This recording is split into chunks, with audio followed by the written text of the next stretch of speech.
Hello, I'm Cinemod470, and Netflix's Devil May Cry is mediocre.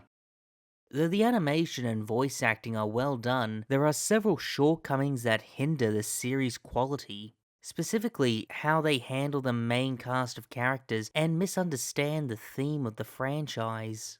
This review will also contain spoilers for the entire season, so this is your opportunity to leave. And if you like what I do, subscribe if you haven't. It costs you nothing, but to me it means everything.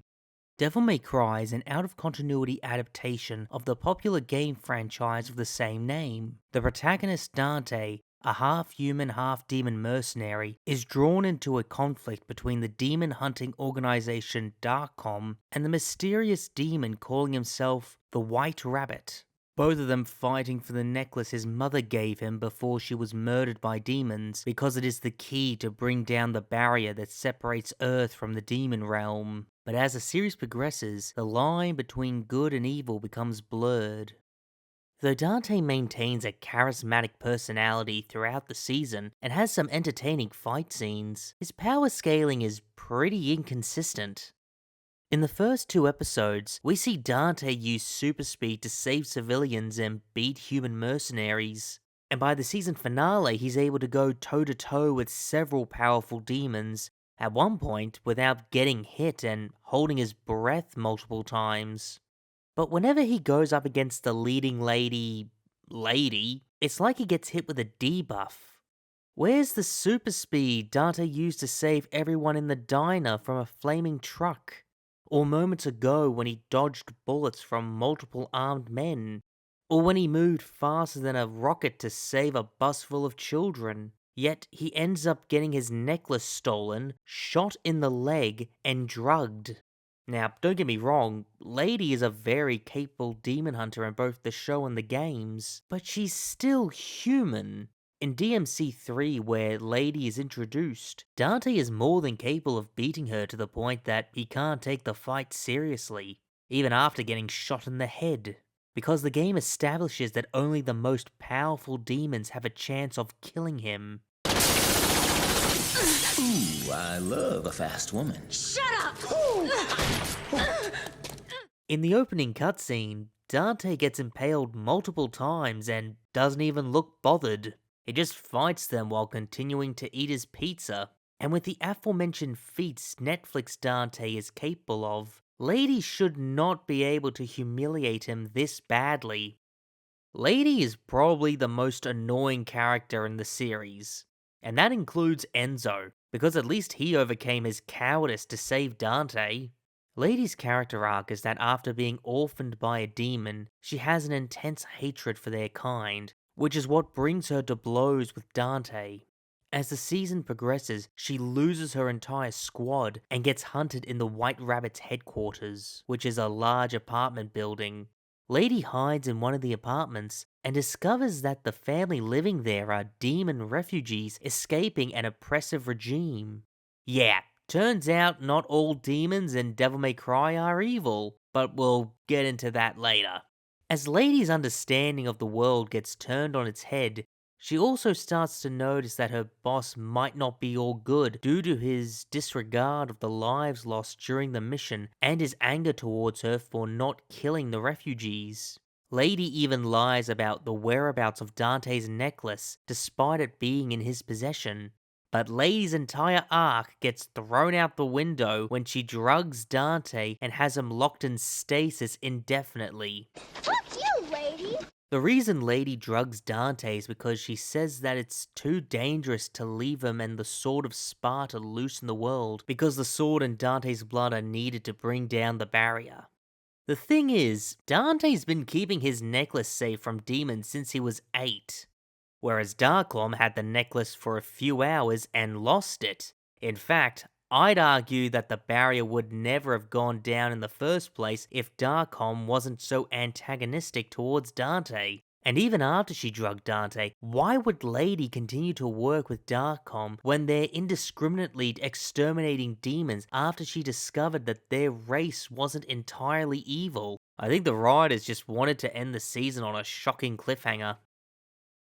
The White Rabbit was originally a human stuck in an abusive foster home who found a portal to the demon realm and was adopted by one of the friendly demon communities. After growing up with them and witnessing the hardship they endure due to the hazardous environment and oppressive warlords, the human builds a device to control the natural rifts to ferry as many of them as possible to the prosperous human world. Not sure how he knew to build such a device, especially since the community he grew up in wasn't all that tech savvy, and him being able to play around with a toy helicopter shouldn't have any correlation with a device that can control dimensional rifts. But anyways, they're discovered by Darkom, and Lady's team kills them all except for the human. Driven mad, he ingests demon blood to sustain his life and adopts a white rabbit persona. He then sets his sights on the Sword of Sparta to undo the barrier entirely and bring all the demons, good and bad, to Earth, while also getting revenge on the team who murdered his family. It's not the worst villain backstory, and it ties well with Lady's established prejudice. But the problem is, there are clear inconsistencies in the White Rabbit's motivation and decisions. When Lady's going through the hideout, she finds out the rabbit has been experimenting on the orphan demon refugees to make them more powerful. But despite dedicating an entire episode to explain his backstory, we're never shown what made him get to the point of experimenting on innocent children, or threatening the people who gave him a home in a brutal wasteland. If the experiments were on humans the rabbit had kidnapped, that would make sense, especially since he's had a lifetime of seeing only the worst in them. And another thing, the White Rabbit's plan to bring down the barrier and send all the demons to Earth is not sustainable to his goals. Yes, they address that humanity would die out, but they neglect the big mundus in the room. If they bring all the demons to Earth, sure, the peaceful ones can breathe clean air, but eventually, the warlords are going to take control again, oppress the masses, hoard all of the valuable resources, and pollute Earth's air just like they did to their own dimension. It's just going to be a repeat of what came before, and no one calls Rabbit out on it. Maybe the White Rabbit made a deal with Mundus to spare his people in exchange for getting his army to Earth? But at this point, it's speculation, and the rabbit appears unintentionally short-sighted. And speaking of things being unintentionally short-sighted, midway through the season it is revealed that there are in fact morally good demons who are suffering under the oppression of the powerful demon warlords in a polluted wasteland. The purpose for this reveal is to pull a Shyamalanian twist, that the true evil in Devil May Cry is man. Specifically, the Vice President of America, who is a religious fanatic and orders the execution of the innocent refugees, several of whom were young children. Now, the problem with having morally good demons is that it undoes Sparta's heroism, because now he isn't the exceptional demon knight who rebelled against his own nature to defend humanity.